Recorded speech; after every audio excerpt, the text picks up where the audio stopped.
ہم اس کی اہمیت کو زندگی کے اندر لانا ہے اور بچوں کو سمجھانا ہے کہ بیٹا دیکھو نماز فرض ہوئی، نماز کا فرضیت اللہ رب العزت نے معراج کے موقع پر اللہ نے نبی کو آسمانوں پر بلا کر دیا ہے. اس کی اہمیت کو ہم سمجھ لیں اور پھر اس کی حقیقت کو ہم دلوں کے اندر داخل کریں تو پھر اس کے بعد آسان ہوگا. ہم خود اس کی حقیقت کو نہیں سمجھتے تو بچوں کو کہاں سمجھا سکیں گے. اس لیے میرے بھائیوں کو چاہیے کہ ہم سمجھے پہلے. اس کے بعد پھر فرمایا کہ چند چیزیں نبی علیہ الصلوۃ والتسلیم کو بتلائی گئی. معراج کے موقع پر واپسی پر فرشتوں کے ذریعے سے بتلایا گیا. جبرائیل امین سے پوچھا گیا کہ یا رسول اللہ صلی اللہ علیہ وسلم، یا رسول اللہ صلی اللہ علیہ وسلم یہ کیا چیزیں ہیں؟ نبی علیہ الصلوۃ والتسلیم کو بہت ساری چیزوں کا مشاہدہ کرایا گیا. ایک جگہ نبی علیہ الصلوۃ والتسلیم جا رہے تھے تو دیکھا کہ ایک آدمی ہے، اس کے سر پر پتھر سے مارا جا رہا ہے اور وہ پتھر سے جیسے ہی مارتے ہیں تو اس کا سر چکنا چور ہوتا ہے اور پھر بعد میں وہ پتھر بھی قریب آ جاتا ہے، اس کا سر بھی قریب آتا ہے. لوگوں سے پوچھا گیا کہ کیا ہے، کون ہے؟ فرمایا گیا کہ یہ وہ آدمی ہے جو نماز کی پابندی نہیں کرتا تھا، جو نماز کی پابندی نہیں کرتا تھا. جو نماز کی پابندی نہیں کرے گا اس کے ساتھ ایسے ہی عذاب ہوتا رہے گا، قیامت تک عذاب ہوتا ہے. اور آج ہم کو عذاب کی کوئی ہم کو اس کا احساس ہی نہیں ہے. عذابات جتنے بھی بتا دیا جائے اور ہم کو یقین دل میں پیدا ہی نہیں ہو رہا. کیوں نہیں ہو رہا میرے بھائیو؟ یہ یقین کی کمی ہے. اللہ کی ذات اقدس پر یقین کی کمی کی وجہ سے ہمارے سامنے کتنے بھی عذابات ہم بتا دیں لیکن ہم کو کس سے مس نہیں ہو رہے. کیوں؟ اس لیے کہ اثر دل کے اندر نہیں اترا. اگر اثر اترتا تو ایک بات پر بھی فوراً صحابہ کیسے تھے، ایک بات پر یقین کرتے تھے اور اسی کو پکڑ کر زندگی پر عمل پیدا ہوتے تھے. آج ہمارے پاس ہزاروں باتیں ہم کو معلوم ہیں. اس لیے بعض بزرگان دین فرماتے ہیں کہ آج کا ایک مسلمان کو صحابہ کے دور سے زیادہ علم ہے لیکن عمل نہیں ہے، یقین نہیں ہے. آج ہر ایک مسلمان کے پاس اتنا علم تو ضرور ہے کہ صحابہ کے پاس جو علم تھا اس سے زیادہ علم موجود ہے لیکن یقین کی کمی ہے. یقین کی کمی ہے، اللہ کی ذات اقدس پر بھروسے کی کمی ہے.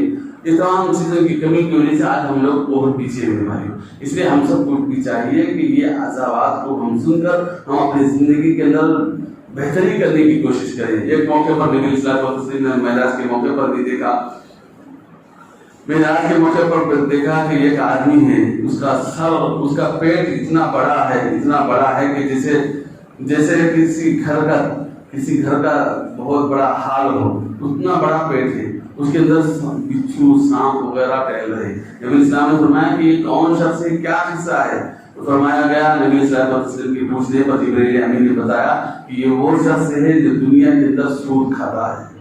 دنیا کے اندر سود کھاتا ہے تو اللہ نے اس کو یہ عذاب دیا ہے کہ اس کے پیٹ کو اتنا بڑا کر دیا ہے، اس کے اندر سانپ، بچھو وغیرہ ہے اور وہ باہر سے نظر آ رہے ہیں. میرے بھائیو، آج ہم کو دنیاوی فائدہ منفعت بہت اچھا لگتا ہے، تھوڑا سا اس کا پیسہ کھا لینا، اس سے مار لینا، اس سے چھین لینا، یہ ہم کو آسان ٹیکنیک معلوم ہو رہی ہے لیکن کل قیامت میں جو عذاب ہوگا وہ بہت برا ہے. میرے بھائیو، اللہ ہم سب مسلمان بھائیوں کی اور ساری امت محمدیہ کی حفاظت فرمائے.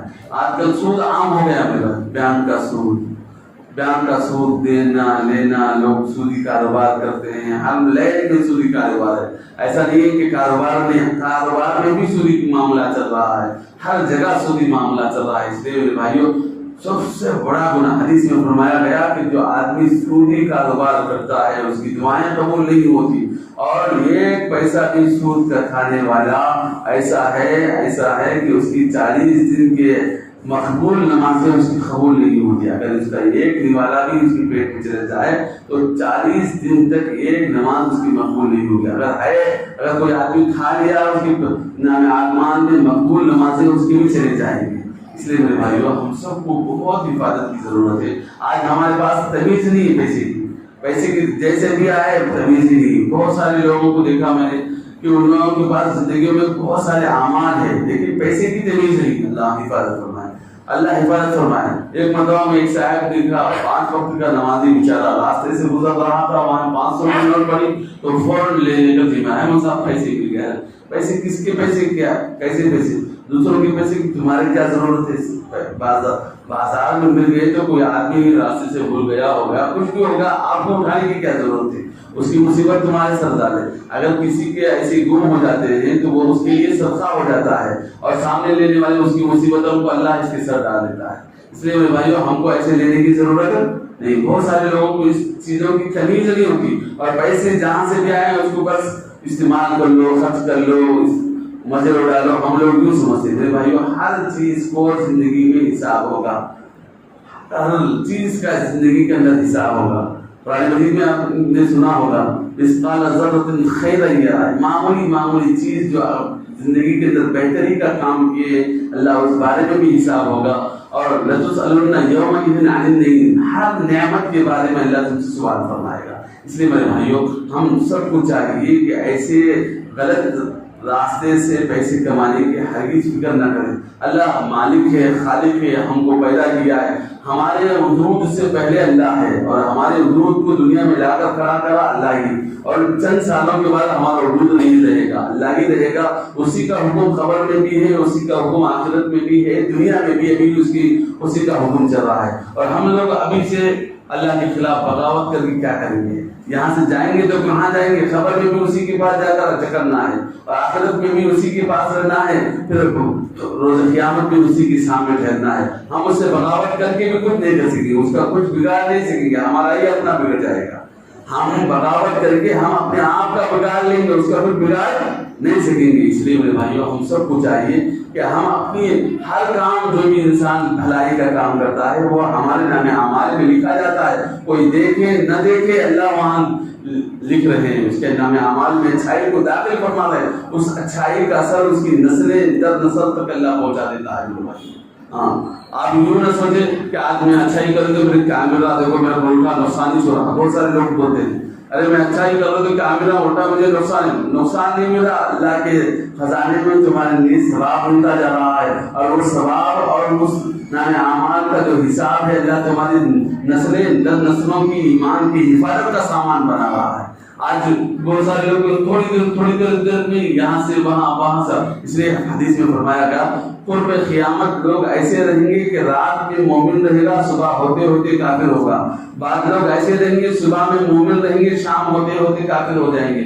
قرب قیامت یہی معاملہ پیش آئے گا، اور یہ آج ساری دنیا کے طرح ہو رہا ہے. مسلمان صبح دیکھ کے صبح میں اچھا خاصا مسلمان تھا، شام ہوتے ہوتے کافر ہو رہا. کیوں؟ اس لیے کہ اس کی صحبت میں رہ کر اور اس کے اعمال اتنے خراب، اس کے پیسہ اتنا خراب، اس کے اندر داخل ہونے والی چیزیں ایسی خراب کہ اس کا ایمان کا کوئی حصہ بھی باقی نہیں رہ رہا.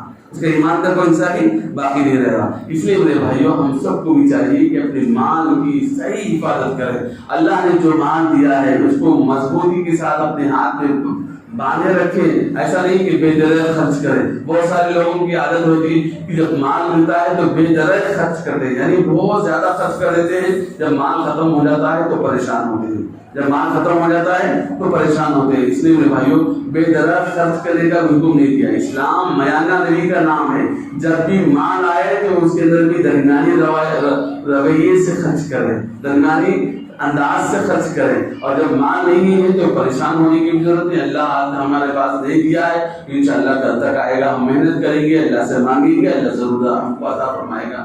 ہم کو حیبت کرنے کی ضرورت نہیں. ہم پیدا ہو کر دنیا میں کوئی چیز لے کر آئے تھے، کچھ بھی نہیں لے کر آئے. جس انداز سے خالی ہاتھ آئے تھے دنیا سے خالی ہاتھ جائیں گے. اور ایک لمحے کے ایک پیسے کے بغیر اللہ ہم کو دنیا میں زندہ رکھا تھا، اور موت تک بھی زندہ رکھے گا، اور قیامت میں بھی ہمارے ساتھ رہے گا، اور قبر میں بھی ہمارا ساتھ رہے گا. یہ یقین ہم اپنے دل کے اندر پیدا کر لیں. آج تھوڑا سا یقین کی کمی ہے، کیا ہوگا، کل کیا ہوگا، پرسوں کیا ہوگا، پرسوں کیا ہوگا، ایسا کیا ہوگا، ویسا.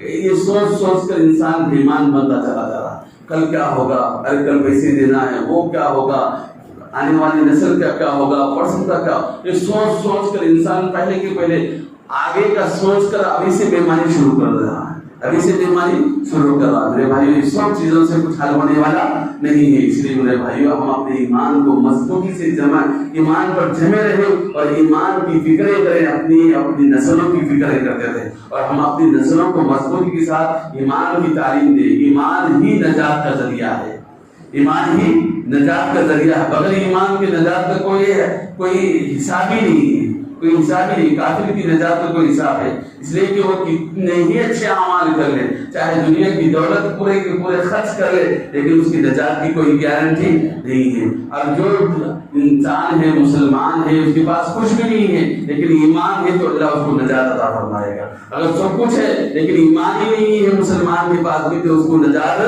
ملنے والی نہیں ہے. اس لیے میرے بھائیوں، اصل معیار ہمارا نجات کا معیار ایمان ہے. مسلمان بچوں کو اپنے گھروں کے اندر بڑے لوگ تعلیم دیتے رہے کہ بیٹا اصل ایمان ہے، ایمانداری ہے، اصل پرہیزگاری ہے، اللہ کے اوپر بھروسہ ہے، اللہ کی ذات اقدس پر یقین قابل رکھنا ہے. اس چیز کی طرف بچوں کو تعلیم دیتے رہے، سمجھاتے رہے، بتاتے رہے، تو پھر اس کو فائدہ دے گا. ورنہ تو بڑا مشکل ہو جائے گا میرے بھائی، بہت بڑا مشکل ہو جائے گا. ایک حدیث میں فرمایا گیا کہ بعض لوگ، نبی صلی اللہ علیہ وسلم نے معراج کے موقع پر دیکھا کہ بعض لوگ وہ ہیں جن کے ناخن لوہے کے ہیں، وہ اپنے جسموں کو چھیل رہے ہیں. نبی اسلام نے پوچھا جبریل امین سے کہ یا رسول اللہ صلی اللہ علیہ وسلم یہ کون لوگ ہیں؟ اس وقت نبی صلی اللہ علیہ وسلم کو بتلایا گیا، جبریل امین نے بتایا کہ یہ وہ لوگ ہیں جو اپنے جسموں کو دوسروں کے لیے سجاتے ہیں، چاہے وہ عورتیں ہوں چاہے وہ مرد ہوں، چاہے وہ عورتیں ہوں چاہے وہ مرد ہوں، صرف دوسروں کے نظروں میں اچھے دکھنے کے لیے ہم اپنے آپ کو سجاتے ہیں. بہت سارا معاملہ ایسا ہی ہے میرے بھائیوں، ہم اپنے جہاں جائز چیز ہے وہاں ہم اپنے آپ کو نہیں سجاتے، دوسروں کے واسطے سجا رہے ہیں. تو یہ بھی بہت بری بات ہے. نبی صلی اللہ علیہ وسلم نے فرمایا کہ اس کے لیے عذاب ہوگا، لوہے کے ناخن بنا دیا جائے گا قیامت میں، وہ اپنے جسموں کو چھیلتے رہیں گے، وہ اپنے جسموں کو چھیلتے رہیں گے. اور پھر نبی صلی اللہ علیہ وسلم کی ایک حدیث جبریل امین نے بتایا کہ قرب قیامت یہ بیماری آئے گی جس کا نام بلڈ پریشر ہوگا. اس سے انسان کو نجات کا ذریعہ یہ ہے کہ تم لوگ پسینہ لگاتے رہو. نبی صلی اللہ علیہ وسلم کے دور میں پسینہ لگایا جاتا تھا. آج حجامہ کہتے ہیں، حجامہ جو کر رہے ہیں، تو یہ حجامہ اس زمانے میں بھی کیا کرتے تھے، حجامہ جو بھی کرتے ہیں، تو یہ پسینے لگانے سے بھی بلڈ پریشر کی بیماری نہیں آتی. نبی صلی اللہ علیہ وسلم نے وہاں پر بھی معراج کے موقع پہ بھی اس بیماری کے بارے میں دیکھا تھا، اور صحابہ جبرائیل امین سے پوچھا تو فرمایا کہ یہ کوئی آدمی مونڈوں کے درمیان سے فاضل خون کو نکالتا ہے تو اس کو بلڈ پریشر کی بیماری نہیں آتی. تو آج بھی بہتر ماہر آدمی کے پاس جا کر آپ لوگ پسینہ لگا سکتے ہیں، حجامہ کروا سکتے ہیں. یہ کرانا نبی صلی اللہ علیہ وسلم کی سنت ہے. اس سے ہماری اپنی صحت کی حفاظت بھی ہوتی ہے. اور پھر بہت ساری چیزیں نبی صلی اللہ علیہ وسلم نے دیکھا. ایک موقع پر نبی صلی اللہ علیہ وسلم نے دیکھا کہ بعض لوگ ایسے چل رہے ہیں جیسے جانور کھیت کے اندر چلتا ہے اور اس کے جسم پر کچھ بھی کپڑا نہیں، اس کے جسم پر کپڑا نہیں، اس کی سرنگاہ کے پاس تھوڑا سا کپڑا ہے، لیکن وہ یوں کھا رہا ہے جنگل کے اندر جیسے جانور کھاتے ہیں. نبی اسلام نے پوچھا کہ یہ کون قوم ہے، یہ کیسی قوم ہے، یہ یوں کیسے کھا رہی ہے؟ اس وقت نبی صلی اللہ علیہ وسلم جبرائیل نے بتایا کہ یہ وہ لوگ ہیں جو دنیا کے اندر مال رکھتے تھے، زکوٰۃ صدقات ادا نہیں کرتے تھے، جس کی لہٰذا اللہ رب العزت ان کو عذاب میں مبتلا کیا ہے کہ ان کی جسموں پر کپڑا نہیں ہے، صرف تھوڑا سا سرنگاہ کے پاس کپڑا ہے اور یوں چل رہے ہیں جیسے جانور چلتے ہیں. اس لیے میرے بھائیوں، ہم سب کو بھی چاہیے کہ جو صاحب استطاعت ہے وہ اللہ کے راستے میں غرباؤں کا، غریبوں کا، اہل خاندان کا، خراورداروں کا، رشتہ داروں کا، محلے والوں کا حق نکال کر ان کو ضرور دے. اس لیے کہ یہ فرض ہے، ایسی بات نہیں کہ دیے جو چلتا نہیں دیے تو چلتا، ایسا نہیں ہے. بہت سارے لوگ بھی سمجھتے ہیں ان کے پاس مال ہوتا ہے، سونا ہوتا ہے، چاندی ہوتی ہے، اس کے باوجود بھی وہ دل میں آئے تو دے دے، دل میں نہیں آئے تو دے دے. ایسا نہیں ہوتا. فرض کی چیز ایسا ہے کہ وہ ادا کرنا ہے، چاہے آج نہیں ہو سکتا، رمضان میں نہیں ہو رہا کوئی بات نہیں، شوال تک ادا کر لو، شوال میں نہیں ہو رہا تو بقرعید تک ادا کر لو، لیکن ادا کرنا ہے. اگر کسی سے بقرعید تک بھی ادا نہیں ہوا تو چلو کوئی بات نہیں، ربیع الاول تک ادا کر لو، لیکن ادا کرنے کی فکر کریں. آج ہمارا یہ حال ہے کہ ہم زکوٰۃ کا تو کوئی ہمارے پاس لحاظ ہی نہیں ہے، ہمارے پاس لحاظ نہیں. زکوٰۃ جو کہ فرض ہے، اس کے بغیر انسان کے لیے چارہ کار نہیں، اس کے باوجود بھی ہم لوگ اس کی طرف توجہ نہیں دیتے۔ ہمارے اپنے مال میں سے، تجارتی مال میں سے، نقد مال میں سے، سونے چاندی میں سے حساب دیکھ کر لگانا ہے۔ نقد مال ہے، بیلنس ہے، یا پھر تجارتی مال ہے یا سونا چاندی ہے، اس کا حساب دیکھ کر اس میں سے 2.5% ہم کو نکالنا ہے اللہ کے راستے میں۔ جب کوئی آدمی اللہ کے راستے میں نکالتا ہے، اللہ اس کی مال کی بھی حفاظت کرتا ہے، اس کی جان کی بھی حفاظت کرتا ہے، اس کے اہل خاندان کی بھی اللہ حفاظت فرماتا ہے، بیماریوں سے، مصائب سے، تکالیف سے، مال کے ضائع ہونے سے، مال میں بڑھوتری بھی فرماتا ہے۔ جس میں فرمایا گیا کہ یہ مال تم اللہ کے راستے میں دے رہے ہو تو اللہ تعالیٰ تمہارے مال میں بڑھوتری کی عطا فرماتا ہے۔ اس لیے میرے بھائیوں، ان تمام چیزوں پر ہم عمل کی اللہ ہم سب کو توفیق عطا فرمائے۔